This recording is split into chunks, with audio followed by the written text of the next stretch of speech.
Okay, Assalamu alaikum and good evening, my dear students. I hope you all are well by the grace of Almighty Allah. I saw Rifa Tashfia join just now, but again she got disconnected. Maybe it's because of her internet being very weak. I'm recording this class, so if anyone misses any part, he or she can enjoy it later on. For a better recording, I am keeping my video off as it blocks some part of the class.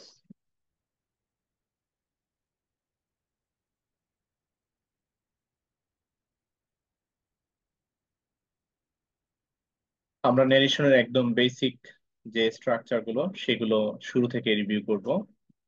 আমাদের ন্যারেশনে normally আমি বলি যে তিন ধরনের change আমাদের করতে হয়। একটা চেঞ্জ হলো পার্সন চেঞ্জ, যেটা আমি শুরুতেই নিয়ে আসছি। ইনভার্টেড কমার ভিতরে থাকা ফার্স্ট পার্সন ইনভার্টেড কমার বাইরে থাকা স্পিকারের স্পিকারকে ফলো করে। তো এখানে যেমন ফার্স্ট পার্সন আই, এটা ফলো করবে লিসেন স্পিকার শি কে, তাহলে এটা চেঞ্জ হয়ে শি হবে। তো সি এর সাথে ম্যাচ করানোর জন্য ভার্বটাকে আবার সেভাবে চেঞ্জ করতে হবে। আমরা জানি ন্যারেশনে ভার্বের টেন্স চেঞ্জও হয়, তবে এখানে টেন্স চেঞ্জ করছি না কারণ আমি ওই কন্ডিশনটা দেইনি। এখানে যেমন আমি দিয়েছি যে সেইজ রিপোর্টিং ভার্বটি প্রেজেন্ট টেন্সে দিয়েছি। আমরা এটাও জানি রিপোর্টিং ভার্ব সাধারণত প্রেজেন্ট বা ফিউচার টেন্সে থাকলে সেই সেন্টেন্সের ন্যারেশন চেঞ্জ করার সময় কোটেশন মার্কের ভিতরে থাকা স্পিচের টেন্স চেঞ্জ হয় না। তো এটা ছিল আমাদের প্রথম পয়েন্ট। আমরা এবার সেকেন্ডটাতে যাব। এখানে আমরা দেখতে পাচ্ছি যে সেকেন্ড পার্সন যদি কোথাও থাকে, কোটেশন মার্কের ভিতরে যদি সেকেন্ড পার্সন থাকে, যেমন এখানে ইউ, এটি সেকেন্ড পার্সন। তো কোটেশন মার্কের সেকেন্ড পার্সন ফলো করবে লিসেনারকে। এখানে লিসেনার মি রয়েছে, তো এখান থেকে এটা ফলো করে মি থেকে ইউ কে ফলো করে ইউ হয়ে যাবে। সো আমরা এভাবে চেঞ্জ করব। আসলে এখানে ইউ যেটা আছে এটা যদি মি কে ফলো করে তাহলে ইউটা চেঞ্জ হবে, চেঞ্জ হয়ে মি আসবে। ইউ কিন্তু সাবজেক্টিভ ফর্মে আছে, ইউ হয়ে যাবে, মানে ইউ এর মতো হবে মিটা। তো ইউ যেহেতু সাবজেক্ট আছে তাহলে এই মিটা চেঞ্জ হয়ে সাবজেক্ট আই হলো।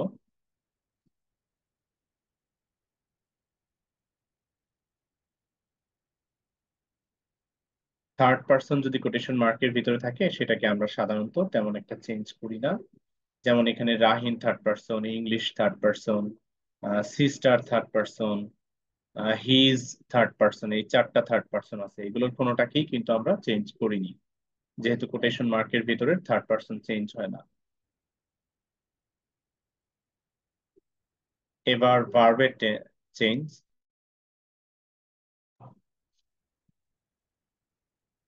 তো আমরা যখন ভার্বের চেঞ্জটা করব তখন আমাদের খেয়াল করতে হবে যে রিপোর্টিং ভার্বটা প্রেজেন্ট টেন্স অথবা ফিউচার টেন্সে আছে কিনা। যেমন এখানে রিপোর্টিং ভার্বটা ফিউচারে আছে, সুতরাং এখানে রিড ভার্বটা প্রেজেন্ট টেন্সে আছে, এটা কিন্তু প্রেজেন্ট টেন্সে রয়েছে, এটার কোনো চেঞ্জ হয়নি। আবার নিচের সেন্টেন্সটাতে হ্যাভ ভার্বটি হ্যাভ সেইড যেটা আছে, সরি আমি শেয়ারিং মোড করে দিয়েছিলাম মেবি। তো এখানে হ্যাভ ভার্ব যেটা রয়েছে এটা আমরা দেখতে পাচ্ছি যে have said present perfect tense রয়েছে। তো আমরা যেহেতু জানি যে প্রেজেন্ট পারফেক্ট টেন্সের কোনো চেঞ্জ হয়, টেন্স চেঞ্জ করার মতো কন্ডিশন না। কোটেশন মার্কের বাইরে রিপোর্টিং ভার্ব যদি প্রেজেন্ট টেন্সে বা ফিউচার টেন্সে থাকে, এখানে প্রেজেন্ট বলতে প্রেজেন্টের যে কোনো টেন্স, আবার পাস্ট বলতে পাস্টের যে কোনো টেন্স, ফিউচার বলতে ফিউচারের যে কোনো টেন্স। তো এখানে প্রেজেন্ট পারফেক্ট টেন্স রয়েছে, সুতরাং টেন্সে চেঞ্জ নাই। এখানে আর আছে, আমরা এখানে আর হিসেবেই রেখে দিলাম, আহ সেটাকে চেঞ্জ করলাম না। আবার নিচে এইখানে যখন সেইড ভি টু ফর্ম দিয়েছি তখন এই আরটা চেঞ্জ হয়ে কিন্তু ওয়ার হবে। যেহেতু এখানে রিপোর্টিং ভার্ব পাস্ট টেন্সে রয়েছে, আমাদের টেন্স চেঞ্জ করার কন্ডিশন পাস্ট টেন্সে যদি থাকে এটা সেখানে রয়েছে। সো আমরা এইখানে এসে ইনভার্টেড কমার ভেতরের যে ভার্বটা আছে এটা টেন্স চেঞ্জ করব। সুতরাং এটা আর চেঞ্জ হয়ে হবে ওয়ার। এখানে যে ওয়ার দেখতে পাচ্ছি আমরা। তো টেন্সের চেঞ্জ গুলো আমরা একটু শর্ট করে দেখে নিই। এখানে প্রেজেন্টের টেন্স গুলো পাস্টের ফর্মে চলে যাবে, প্রেজেন্টের যেই ফর্ম পাস্টের সেই ফর্মে যাবে।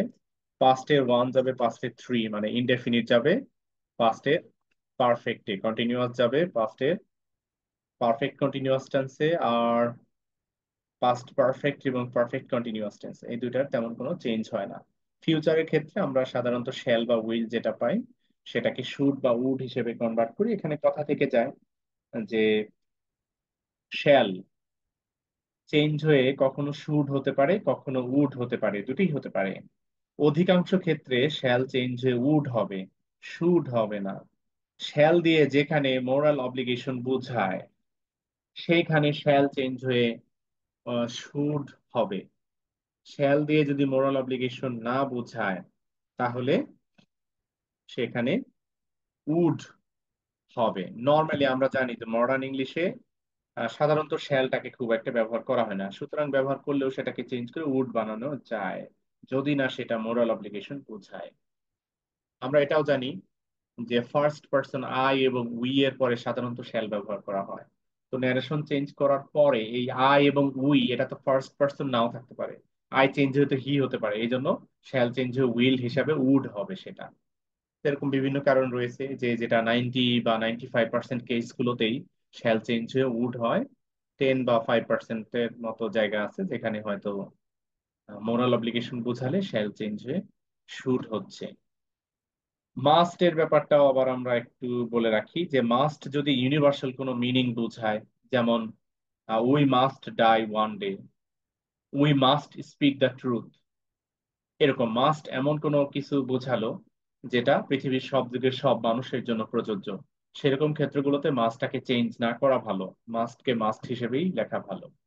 তবে যদি মাস্ট ইউনিভার্সাল কোনো মিনিং না বোঝায়, পার্সোনাল কোনো অ্যাট্রিবিউশন, পার্সোনাল কোনো দায়িত্ব বা অ্যাক্টিভিটিস বোঝায়, তাহলে সেই মাস্ট তাকে চেঞ্জ করে আমরা প্রেজেন্ট টেন্সে হ্যাভ টু বা হ্যাজ টু, পাস্ট টেন্সে হ্যাড টু, ফিউচার টেন্সে শ্যাল হ্যাভ টু বা উইল হ্যাভ টু, ফিউচার টেন্সকে যখন পাস্ট টেন্স করা লাগবে তখন উড হ্যাভ টু ইত্যাদি বানাতে পারে। তো মাস্টের আলাদা করে রুল আসবে তখন আমরা দেখব।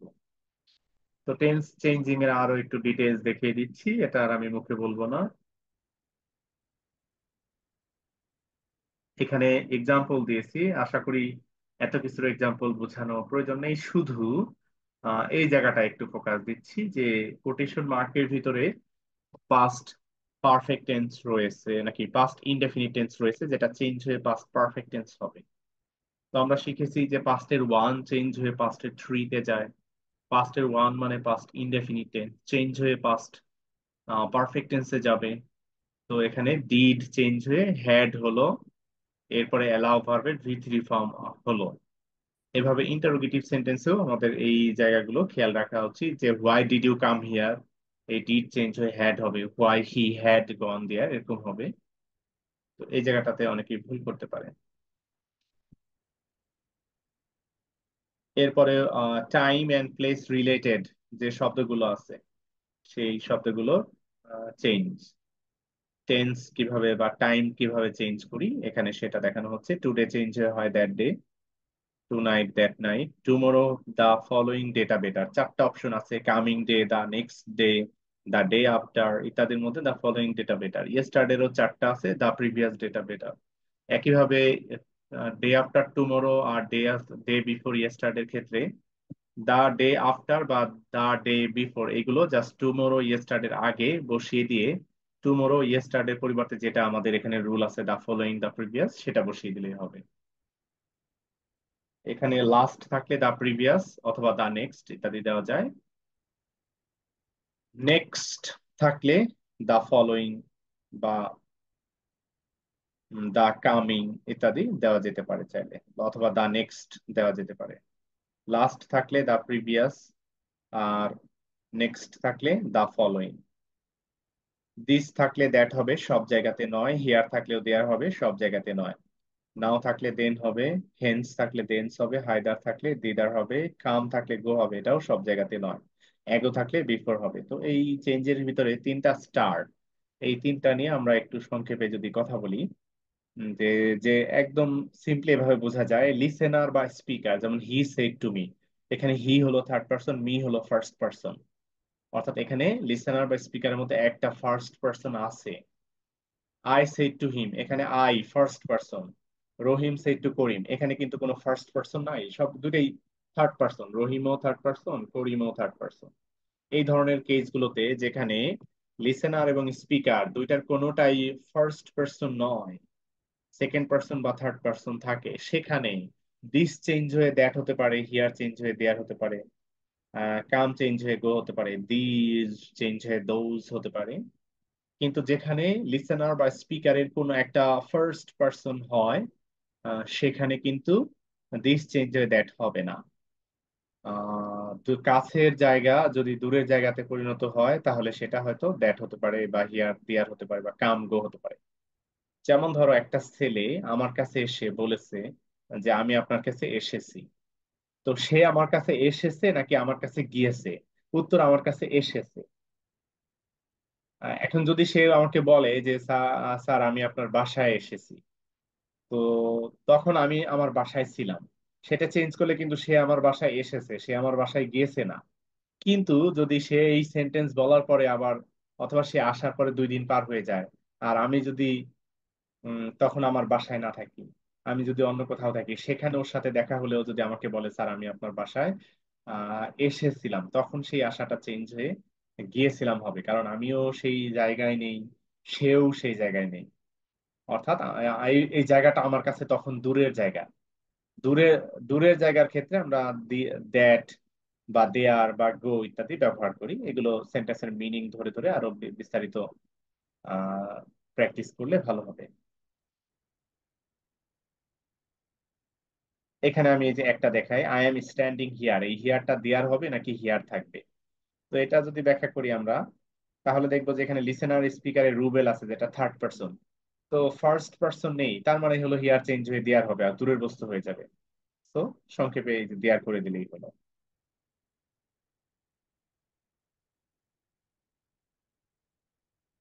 এখন যে রুলটাতে আসছি, এই রুলটাতে আছে had better, had rather, had sooner, would better, would rather, would sooner. এইগুলো যদি কোনো সেন্টেন্সের ফার্স্ট এবং থার্ড পারসনের পরে ব্যবহৃত হয়, তাহলে সেই হ্যাড বেটার, হ্যাড রাদার ইত্যাদি যেগুলো অ্যাডভাইস সাধারণত বোঝায়, এগুলো চেঞ্জ হয়ে যাবে না, বরং সেম থাকবে। যেমন I had better read English নাও, এখানে আই এটা কিন্তু ফার্স্ট পার্সন, যেটা আমার কন্ডিশনের সাথে মিলে। এই যে এখানে আই ফার্স্ট পার্সন, সুতরাং এই হ্যাড বেটারকে আমি চেঞ্জ করব না, আনসারে হ্যাড বেটার রেখে দিব। এই যেখানে আমি রেখে দিয়ে আনসার দিয়েছি। কিন্তু পরেরটাতে যদি যাই, এখানে গিয়ে দেখি যে এখানে রয়েছে সেকেন্ড পার্সনের সাথে এই রুলটা। যদি সেকেন্ড পার্সনের সাথে হ্যাড বেটার এই ফ্রেজ গুলো থাকে, তাহলে এটা অ্যাডভাইস প্লাস ইনফিনিটিভ, ইনফিনিটিভ মানে টু প্লাস ভার্ব হবে। তার মানে আমি এই সেট টু এর পরিবর্তে অ্যাডভাইস বসাবো, এরপরে এই পুরো অংশ কেটে দিয়ে টু লিখবো। ইমরান অ্যাডভাইসড নিলয় টু, এরপরে বাকি অংশ যেভাবে চেঞ্জ করা লাগবে ওভাবে চেঞ্জ করে দিলেই চলবে। তো এই দুটাই ছিল হ্যাড বেটারের রুল। এবার অন্য আরেকটা রুলে যাই। আনরিয়াল পাস্ট টেন্স, আমরা সাধারণত উইশ বা ফ্যান্সির ক্ষেত্রে আনরিয়াল পাস্ট টেন্স ব্যবহার করি, এটা চেঞ্জ হবে না। আনরিয়াল পাস্ট টেন্স যেমন আমরা ব্যবহার করি I wish I had a car, এটা আনরিয়াল, কারণ হলো আমার গাড়ি past tense, had past tense. আমার আহা, আই উইশ এর মিনিং হলো আহ, আমার যদি একটা গাড়ি থাকতো, এখন থাকতো, এটা তো পাস্ট টেন্সের কথা। যদি ফিউচারে বলি যে আহা আমার যদি একটা গাড়ি ভবিষ্যতে হয়, সেটা হয়তো মানানসই হয় যে আমি ভবিষ্যতে কিনতে পারি। কিন্তু পাস্ট টেন্সে বর্তমানেই নাই, পাস্ট টেন্সে কিভাবে আসে? পাস্ট টেন্সে থাকলে তো আর আমি এই ইচ্ছাটা করতাম না। অর্থাৎ এই পাস্ট টেন্সের কোনো ভিত্তি নাই, রিয়েলিটি নাই, যে কারণে এটাকে আমরা আনরিয়েল পাস্ট টেন্স বলে থাকি। এই আনরিয়েল পাস্ট টেন্স গুলোকে আমরা চেঞ্জ করি না, এই যেখানে সেম হিসেবে রেখে দিয়েছি। তবে এখানে উইশ ভার্বটা, আমি যে ইচ্ছা করছি এটা কিন্তু রিয়েল, আমার ইচ্ছা করাটা রিয়েল, সুতরাং এটা চেঞ্জ হবে, এটা আনরিয়েল না।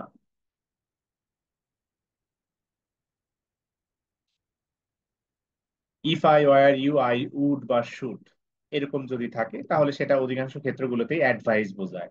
সুতরাং আমরা রিপোর্টিং ভার্ব অ্যাডভাইস বসিয়ে দিব। অ্যাডভাইজের পরে এখানে টু লিখে দিব রিপোর্টিং ভার্বের জায়গায়, তাহলে রিপোর্টিং ভার্ব প্লাস কনজাংশন না দিয়ে লিসেনার দিয়ে এই টু প্রিপোজিশন দিয়ে ইনফিনিটিভটা গঠন করে দিব। এইখানে আমি ইনফিনিটিভ দেওয়ার কথা বলে দিয়েছিলাম, যে অ্যাডভাইস প্লাস ইনফিনিটিভ। তাহলে এখানে Zaman sir advised Imran to set easy question, এরকম if I were you I would, এই পুরো অংশটা বাদ পড়ে গেল।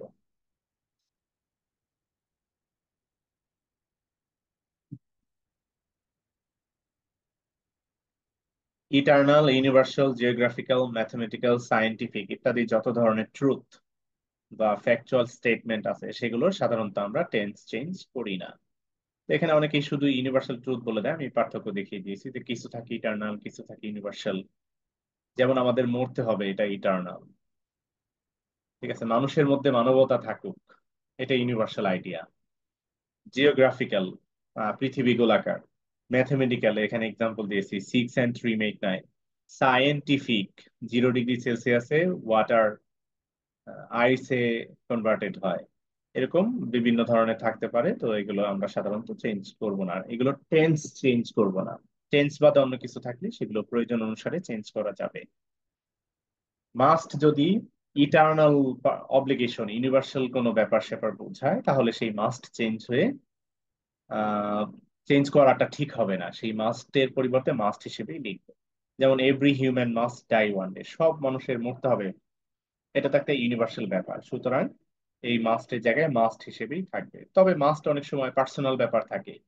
এখন যদি আমি হঠাৎ করে পড়ানো বাদ দিয়ে বলি যে I must go now, I must stop the class now, তাহলে তো সেটা আমার পার্সোনাল ব্যাপার হয়। এই পার্সোনাল ব্যাপার হলে মাস্ট চেঞ্জ হবে, চেঞ্জ হয়ে প্রেজেন্ট টেন্সে হ্যাভ টু বা হ্যাজ টু, পাস্ট টেন্সে হ্যাড টু, ফিউচার টেন্সে উইল হ্যাভ টু, ফিউচারকে পাস্ট টেন্স করার প্রয়োজন হলে উড হ্যাভ টু তে পরিণত হবে। আমি এখানে যে এক্সাম্পল দিয়েছি, এখানে আমাকে এখন যেতে হবে, এটা পার্সোনাল ব্যাপার, সুতরাং এই মাস্টটা চেঞ্জ হয়ে পাস্ট টেন্স হবে। আমাদের প্রথমে ধরতে হবে এই মাস্টের টেন্স কোন টেন্স। তো আমি এখানে আই মাস্ট গো নাও, নাও ওয়ার্ডটা কিন্তু আমাকে বুঝিয়ে দিচ্ছে যে এটা প্রেজেন্ট টেন্স, সুতরাং মাস্ট যদি প্রেজেন্ট টেন্স থাকে, সেইড রিপোর্টিং ভার্ব তো পাস্ট টেন্সে আছে, তাহলে কোটেশন মার্কের ভিতরে টেন্স চেঞ্জ করতে হবে। তো প্রেজেন্টকে চেঞ্জ করে পাস্ট বানালে মাস্ট চেঞ্জ হয়ে হ্যাড টু হয়। তো অনেক সময় দেখা যায় যে আমরা মাস্ট দিয়ে যদি ফিউচার বোঝায়, যেমন ধরো 3 নাম্বার এক্সাম্পলটা এখানে, Rina said to Rani I must visit India the next year. এইখানে নেক্সট ইয়ার, এটা কিন্তু আমাদেরকে এই ভিজিট ভার্বের টেন্সটাকে ফিউচার করে দিচ্ছে। যেহেতু ভিজিট ভার্বটা ফিউচার টেন্স বোঝাচ্ছে, তার মানে এটা নর্মাল ভার্সন হলো I will visit, future tense. I shall visit, I will visit India the next year, এটা বোঝাচ্ছে। এখন আমার এই রিপোর্টিং ভার্ব সেইড, এটা ভি টু তে আছে, সুতরাং এটা আমাকে বলছে টেন্সটা চেঞ্জ করতে হবে। তাই শ্যাল বা উইল ভিজিট কে চেঞ্জ করে আমরা উড ভিজিট লিখে দিব। তাহলে চেঞ্জ করে লিখবো Rina told Rani that she, ব্র্যাকেটে Rina, she would have to visit India the following year. আবার নিচের সেন্টেন্সটা আর একটু খেয়াল করি, যে Tuli says to Roni I must visit Nepal the next year. এখানেও কিন্তু দ্য নেক্সট ইয়ার থাকায় ভিজিট ভার্বটি ফিউচার টেন্স ইন্ডিকেট করছে। ফলে আমাদের future will have to visit বা শ্যাল হ্যাভ টু ভিজিট চিন্তা করতে হচ্ছে। এবার আমরা রিপোর্টিং ভার্বে ফিরে গিয়ে দেখলাম এটা প্রেজেন্ট টেন্সে আছে। আমাদের নিয়ম হলো রিপোর্টিং ভার্বটি যদি প্রেজেন্ট টেন্সে থাকে, তাহলে তো আমরা ইনভার্টেড কোটেশন মার্কের ভিতরের ভার্বের টেন্সটা চেঞ্জ করব না। ফলে এখানে ফিউচার আছে, ফিউচারটাই থেকে যাবে। তার মানে এটা উইল ভিজিট আছে, উইল ভিজিট হিসেবেই থেকে যাবে।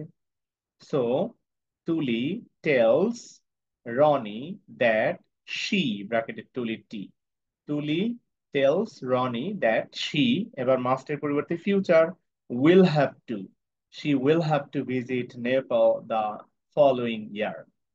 এইভাবে আমরা মাস্টের অবস্থা বুঝে চেঞ্জ করবো। আর একটা দেখি এর পরের সেন্টেন্সটা, ওপি উইল সে টু অর্পি। এখানে আই মাস্ট হেল্প ইউ যেটা আছে, এটা কিন্তু প্রেজেন্ট টেন্স বোঝাচ্ছে। তার মানে এই মাস্টটা have to, I have to help you ইত্যাদি বোঝাচ্ছে, এরকম বোঝাচ্ছে। তো আমরা রিপোর্টিং ভার্ব দেখি ফিউচার টেন্সে আছে, আমাদের নিয়ম হলো রিপোর্টিং ভার্ব ফিউচার টেন্সে থাকলে কোটেশন মার্কের ভেতরের ভার্বের কোনো টেন্সে চেঞ্জ নেই। তার মানে এখানে যে আই হ্যাভ টু হেল্প আছে, হ্যাভ টুই থেকে যাবে। সো চেঞ্জ করলে হবে Opi will tell Arpi that she within bracket Opi she will have to help her এভাবে ফিউচারে যেতে পারি, অথবা চাইলে এটাকে প্রেজেন্টেও রাখতে পারি, প্রেজেন্ট ছিল প্রেজেন্টেই রেখে দিই। Opi will tell Arpi that has to help her এভাবে প্রেজেন্ট টেন্স দেওয়াটা আরো বেটার, যেহেতু টেন্সের কোনো চেঞ্জ নাই, এটা নর্মালি প্রেজেন্ট বোঝাচ্ছে, আমরা তো আবার প্রেজেন্টেই রেখে দেবো, সো সেটাই ভালো।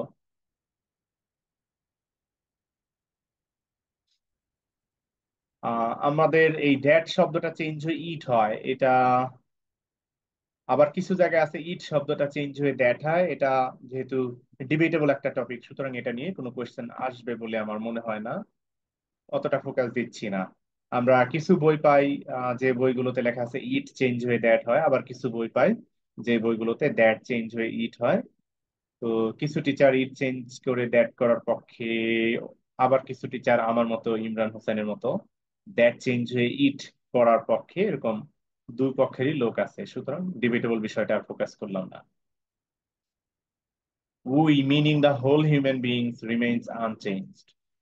উই দিয়ে যদি কখনো সমগ্র মানব জাতি বোঝাতে পারে মাঝে মধ্যে, তো যেমন এই যে we must die one day, এটা উই বলতে সেই হি এবং মি, এই আমরা দুইজন বাদেও পৃথিবীর সব মানুষই তো একসময় মারা যাবে, তো এটা হোল হিউম্যান বিইং কেও বোঝাতে পারে। এই ধরনের ক্ষেত্রগুলোতে আমরা এই উইটাকে চেঞ্জ করব না। এটাও ওইটারই আরেকটা ভার্সন ছিল। তো এখানে যে পয়েন্টটা ছিল সেটা হলো কোটেশন মার্কের ভিতরে যে উইটা আসে, সেই উইটা যদি লিসেনার এবং স্পিকার শুধু এই দুজনকেই বোঝায়, অন্য কাউকে না বোঝায়, অন্য কোনো ব্যক্তি ওখানে যদি না থাকে, তাহলে সেই উইটাকে আর চেঞ্জ না করলেও চলে, তবে শর্ত হলো লিসেনার বা স্পিকারের কোনো একজন ফার্স্ট পার্সন থাকবে। এই যেখানে মি ফার্স্ট পার্সন আছে, এই জন্য এই উইটাকে আর চেঞ্জ করা হলো না। তবে যদি ওখানে অন্য মানুষ থাকে, এই দুইজনের বাইরের কেউ থাকে, তাহলে এই উই স্পিকার হি কে বোঝাবে এবং হি এর সাথে লোকজন তাদেরকে বোঝাবে, ফলে আমরা দে হিসেবে লিখব। তবে এটা বোঝা যাবে পুরা ন্যারেশন, প্যাসেজ ন্যারেশনের ক্ষেত্রগুলোতে, যে এখানে এই দুইজন বাদে অন্য কেউ আছে কিনা। ইন্ডিভিজুয়াল ডিটাচড সেন্টেন্স গুলোতে এটা বোঝার কোনো উপায় নাই, ফলে এরকম ডিবেটেবল নাও আসতে পারে এই topic.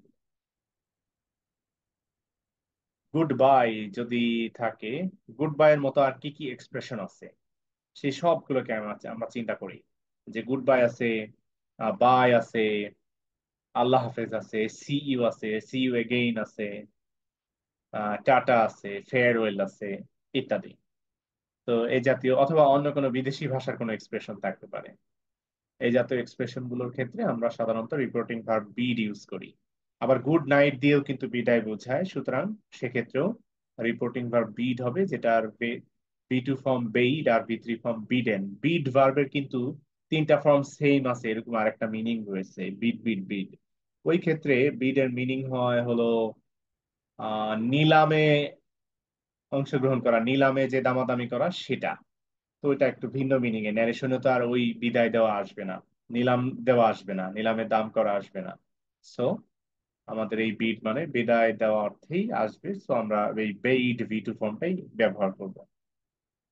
He said to me good bye, তাহলে হি বেইড মি গুড বাই এভাবে লিখে দিলেই হয়ে যাচ্ছে, শুধু গুড এর জিটা স্মল হলো, কোনো কনজাংশনের প্রয়োজন নেই।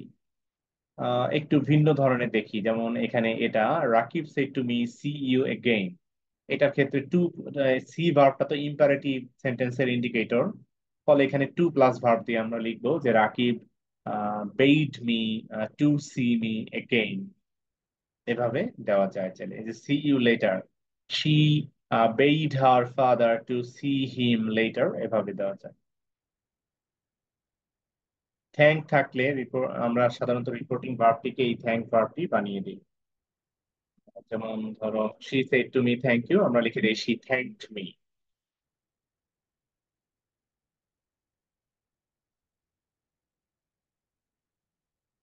এই রুলটা লাগবে না, আমি স্কিপ করে আসলাম। ইম্পারেটিভ সেন্টেন্সের ক্ষেত্রে একটা রয়েছে good morning, good evening, happy birthday, happy new year, merry Christmas, Eid Mubarak ইত্যাদি এক্সপ্রেশন, যেগুলো ক্ষেত্রে আমরা রিপোর্টিং ভার্ব উইশ ব্যবহার করব। She said to Suborna good morning, এখানে রিপোর্টিং ভার্ব সেড টু এর পরিবর্তে যদি উইশ ব্যবহার করি তাহলে she wished Suborna good morning, শুধু গুড এ জিটা স্মল হবে। এবার আসছি ইন্টারোগেটিভ সেন্টেন্সে। ইন্টারোগেটিভ সেন্টেন্সে আমি সাধারণত 4টি পয়েন্ট বলে থাকি মনে রাখার জন্য। 4টি পয়েন্টের প্রথম পয়েন্ট হলো ইন্টারোগেটিভ সেন্টেন্সে রিপোর্টিং ভার্ব হবে আস্কড। আস্কড অথবা এনকোয়ার অথবা ইন্টারোগেট অথবা কোয়েশ্চেন ইত্যাদি, এই 4টা আছে। কমনলি সবাই আস্কড ব্যবহার করে। এরপর এটা ছিল প্রথম পয়েন্ট। দ্বিতীয় পয়েন্ট হলো কোটেশন মার্ক উঠিয়ে দিয়ে, কমা উঠিয়ে দিয়ে এখানে কনজাংশন হিসেবে আমরা সাধারণত ডব্লিউএইচ ওয়ার্ড ব্যবহার করতে পারি, অথবা আমরা ইফ অথবা হোয়েদার ব্যবহার করতে পারি। তো এই কোটেশন মার্কের ক্ষেত্রে যদি ইন্টারোগেটিভ সেন্টেন্সটি ডব্লিউএইচ ওয়ার্ড দিয়ে শুরু হয় তাহলে ডব্লিউএইচ ওয়ার্ডটাই কনজাংশন হিসেবে থাকে। যদি ইন্টারোগেটিভ সেন্টেন্সটি ইয়েস নো কোয়েশ্চেন হয়, ডব্লিউএইচ সেক্ষেত্রে থাকে না, তখন ইফ অথবা হোয়েদার ব্যবহার করা যায়। ইফ এবং হোয়েদারের মধ্যে আমরা পার্থক্য করে থাকি এভাবে যে ডু ইউ লাইক টি এরকম সেন্টেন্সের ক্ষেত্রে ইফ অথবা হোয়েদার দুটিই চলে। Do you like tea or coffee এরকম যেখানে টি বা কফি এই দুইটার মধ্যে একটা চয়েস থাকে, দুইটার মধ্যে যে কোনো একটা চয়েসের ক্ষেত্রে ইফ এর চাইতে হোয়েদার ব্যবহার করা হয় বেশি। এই হলো এই দুটার মধ্যে পার্থক্য। আর একটা পার্থক্য হলো ইফ এর পরে টু ব্যবহার করা যায় না। He ask me if to এরকম হয় না, বাট হোয়েদারের পরে টু ব্যবহার করা যায়। He ask me whether to do the work then, এভাবে এই আর একটা পার্থক্য রয়েছে।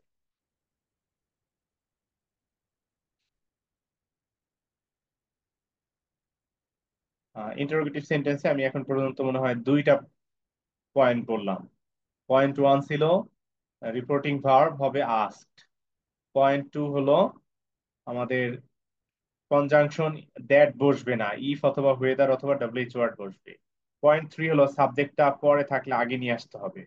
অক্সিলিয়ারি, সাধারণত ইন্টারোগেটিভ সেন্টেন্সে অক্সিলিয়ারি ভার্বটা আগে থাকে আর সাবজেক্টটা পরে থাকে।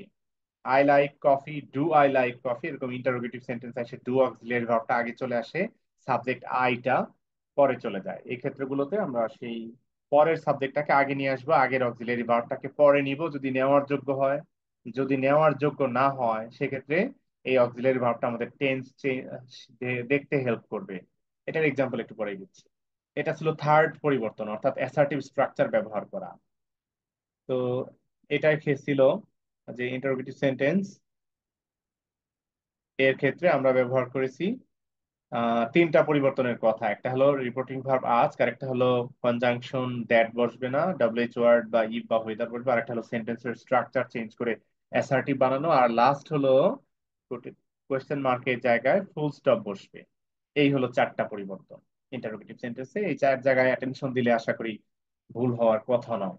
প্র্যাকটিক্যালি আমরা একটাকে দেখি, এই 3 নাম্বার এক্সাম্পলটাকে দেখি। রুদমিলা said to us, when did you visit the national memorial? এখানে যে ইউ সাবজেক্টটা ডিড অক্সিলারি ভার্বের পরে রয়েছে। তো আমরা এই ইউ সাবজেক্টটাকে আগে নিয়ে আসব, আর ডিড অক্সিলারি ভার্বটাকে পরে নিব কিনা সেটা ডিপেন্ড করবে এটা ব্যবহারযোগ্য কিনা। তা আমরা এখান থেকে দেখি যে ডিড ওয়ার্ডটি আমাদের মেইন ভার্বের সহায়ক হিসেবে আসছে, ভিজিট ভার্বটি পাস্ট টেন্স। তো ডিড দেখে আমরা বুঝতে পারছি তার মানে ডিড ওয়ার্ডটি আমাদের টেন্স বুঝাতে আসছে।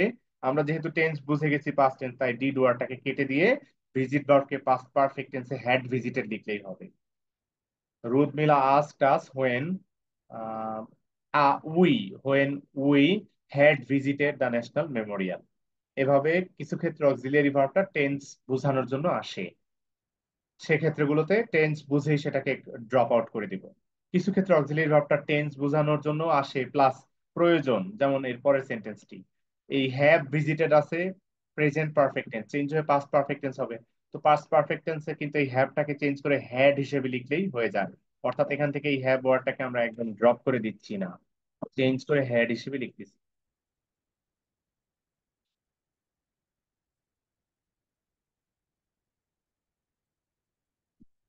আহ একটা জায়গায় আমি এখনো ফোকাস করি নাই, এই জায়গাটা একটু ফোকাস করে দিই। যদি আমাদের ট্যাগ কোয়েশ্চেন থাকে, এই যে এখানে ট্যাগ কোয়েশ্চেন রয়েছে দেখতে পাচ্ছি, এই যে এইখানে ট্যাগ কোয়েশ্চেন রয়েছে দেখতে পাচ্ছি। তো ট্যাগ কোয়েশ্চেনের ক্ষেত্রে আমাদের রুল হলো ইন্টারোগেটিভ নিয়মে চেঞ্জ করতে হবে, আর অ্যান্ড অ্যাসিউমড দ্যাট দিয়ে জয়েন করতে হবে। তো এক্ষেত্রে এই নেগেটিভ পার্টের একটু আদান প্রদান করতে হয়। তো আমরা যদি ইন্টারোগেটিভ নিয়মটা ফলো করি তাহলে সেট টু চেঞ্জ হয়ে হবে আস্কড। তো দা ম্যান আস্কড মি, এরপর কনজাংশন হবে ইফ, ইফ এর পরে সাবজেক্ট ইট, ইফ ইট ওয়াজ, এরকম হচ্ছে ইন্টারোগেটিভ নিয়ম ফলো করলে। The man asked me if it ওয়াজ।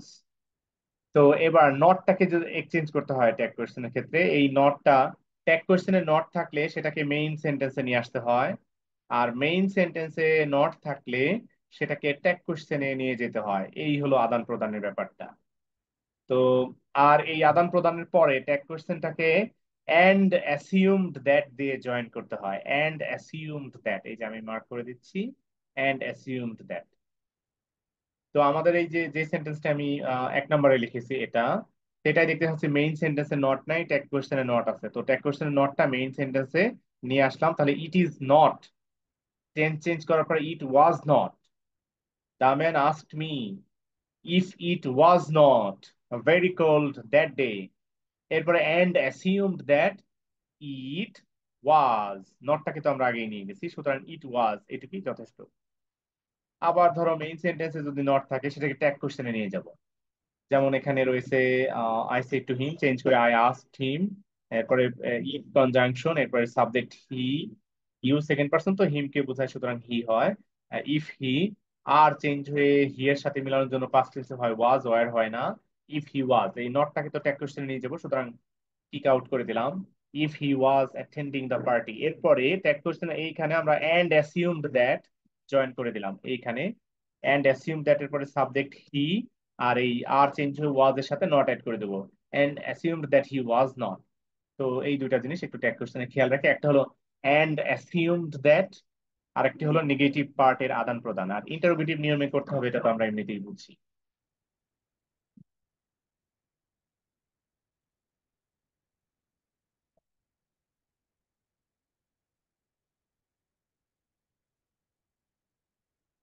আচ্ছা, ইম্পারেটিভ সেন্টেন্সের ক্ষেত্রে আমি order, command, advice, order, command, advice, request, forbid, এই চারটার ব্যাপারে সংক্ষেপে একটু বলতে চাই যে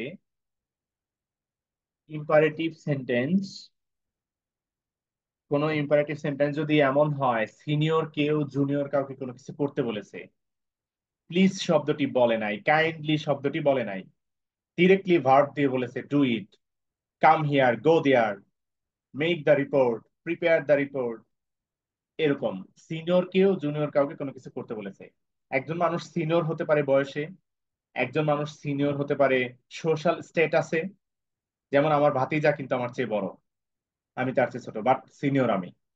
তো সোশ্যাল স্ট্যাটাসে সিনিয়র হতে পারে, পদবি বা পদমর্যাদা, প্রফেশন, চাকরির ক্ষেত্রে সিনিয়র হতে পারে। তো এরকম বিভিন্ন ভাবে সিনিয়র কেউ জুনিয়র কাউকে কোনো কিছু করতে বললে সেটা হবে অর্ডার। আর জুনিয়র কেউ কাউকে সিনিয়র কাউকে কোনো কিছু করতে বললে সেটা সাধারণত রিকোয়েস্ট হবে, সেক্ষেত্রে আমরা প্লিজ বা কাইন্ডলি ওয়ার্ড গুলো পাবো। কোনো বিশেষ বাহিনী, বিমান বাহিনী, নৌবাহিনী, সেনাবাহিনী, পুলিশ বাহিনী, আনসার বাহিনী, তারপরে কলেজের স্কাউট বাহিনী, এরকম কোনো বিশেষ বাহিনীর ক্ষেত্রে অর্ডারটা হবে কমান্ড। অ্যাডভাইস হবে কেউ কারোর জন্য পজিটিভ কোনো কিছু করতে বললে, পজিটিভ, ভালো, কল্যাণকর এরকম কোনো কিছু করতে বলে। একটা জিনিস কল্যাণকর হতে পারে স্বাস্থ্য, স্বাস্থ্য বিজ্ঞানের দিক থেকে, কল্যাণকর হতে পারে ধর্মীয় দিক থেকে, কল্যাণকর হতে পারে সামাজিক, এথিক্যাল, মোরাল ভ্যালু এর চিন্তা চেতনার দিক থেকে। তো কেউ কাউকে কল্যাণকর কোনো কিছু করতে বললে অ্যাডভাইস আসবে। রিকোয়েস্টের কথা আগেই বলেছি, সিনিয়র জুনিয়র কেউ সিনিয়র কাউকে প্লিজ, কাইন্ডলি এরকম কোনো ওয়ার্ড দিয়ে বললে। নিষেধ করলে, কোনো কিছু করতে নিষেধ করলে ফরবিড ভার্বটি আসে। ফরবিডের পরে নিষেধের নট যেটা থাকে সেটা আর আসে না, সেটা বাদ পড়ে যায়। তো এই চারটা একটু বিশেষভাবে মনে রেখো এই পয়েন্ট গুলা। তো আমরা ইম্পারেটিভ শেষ করার, ইম্পারেটিভ আর দুইটা পয়েন্ট আছে। এখানে দেখি যে লেটস আছে, লেটের পরে আস আছে। তো লেটের পরে যদি আস থাকে তাহলে আমরা সাধারণত রিপোর্টিং ভার্ব দেই। প্রপোজ, প্রপোজের পরে সবচেয়ে বেস্ট হলো দ্যাট কনজাংশন দেওয়া, তারপরে শুড দেওয়া, তারপরে মেইন ভার্ব দেওয়া। He proposed that we should do the duty, he proposed to us that we should do the duty, এরকমও লেখা যেতে পারে চাইলে। আহ, অথবা এই যে এখানে he proposed to me that, এভাবে লেখা যেতে পারে। তো প্রপোজড এর পরে তিনটা অপশন কারেক্ট, একটা হলো that plus subject plus should plus verb, আরেকটি হলো proposed plus verb plus ING, যেমন এখানে he proposed to me doing the duty, অথবা প্রপোজড এর পরে to plus verb, he proposed to me to do the duty. এই তিনটা option correct. এর ভিতরে that plus subject plus should plus verb, এইটা টিচারদের অত্যন্ত বেশি পছন্দ। ও একদম বলতে পারি 99% টিচারদের পছন্দ এটা, সুতরাং এটাই ফলো করলে চলে। যদি লেটের পরে আস বা সংক্ষেপে লেটস না থাকে, তাহলে let me, let him, let them, let the boy ইত্যাদি থাকে। লেটের পরে মি থাকলে রিপোর্টিং ভার্ব হয় সেইড বা টোল্ড বা অর্ডার ইত্যাদি প্রয়োজন অনুসারে। কিন্তু লেটের পরে মি বাদে হিম, দেম, দা বয় ইত্যাদি থাকলে তখন আমরা সাজেস্ট ভার্বটি ব্যবহার করি। সাজেস্ট যখন ব্যবহার করি তখন এই যে এটার মতো that plus subject plus mite plus verb, এই শুডের জায়গায় সাজেস্টের ক্ষেত্রে মাইট প্লাস ভার্ব। আর যখন টোল্ড, অর্ডার, সেইড এরকম থাকে তখনও কিন্তু মাইট ভার্বটা আসে, মাইট প্লাস ভার্ব। অথবা কেউ ফুল ফর্ম লিখতে পারো চাইলে, might be allowed to plus verb, এভাবেও লেখা যায়। দু একটা এক্সাম্পল দেওয়া যাক।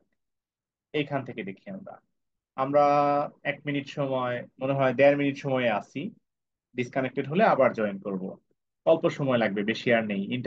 ইম্পারেটিভে চলে আসছি, তো এক্সক্লেমেটরি আর অবজেক্টিভ আছে, 5-7 মিনিট হয়তো লাগবে।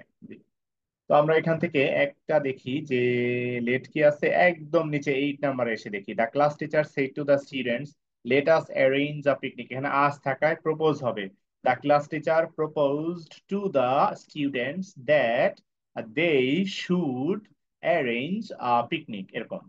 9 নাম্বারে the king said to the servant let the man wait outside, the king suggested that the servant, এরকম দেওয়া যাবে না। The king suggested to the servant that the man might wait outside, এভাবে দেওয়া যাবে। 10 নাম্বারে I said to my brother let my elder brother take the larger piece of meat, I suggested my mother that my elder brother, I suggested my mother that my elder brother might take the larger piece of meat। অর্থাৎ লেটের পরে me থাকলে আর suggest ভার্বে যাওয়া যাবে না। লেটের পরে আস থাকলে প্রপোজে যেতে হবে, লেটের পরে মি বাদে আস বাদে অন্য কিছু থাকলে সাজেস্ট প্লাস শুড প্লাস ভার্বে যাওয়া যাবে। কিছু ক্ষেত্র আছে যেমন the king said to the servant, এই ক্ষেত্রে অর্ডারও দেওয়া যায়, the king order the servant that the king ordered the servant that he might wait outside, এভাবে। অথবা the man might wait outside, এভাবে দেওয়া যাবে, যেহেতু কিং অর্ডার ছাড়া অন্য কিছু করবে না।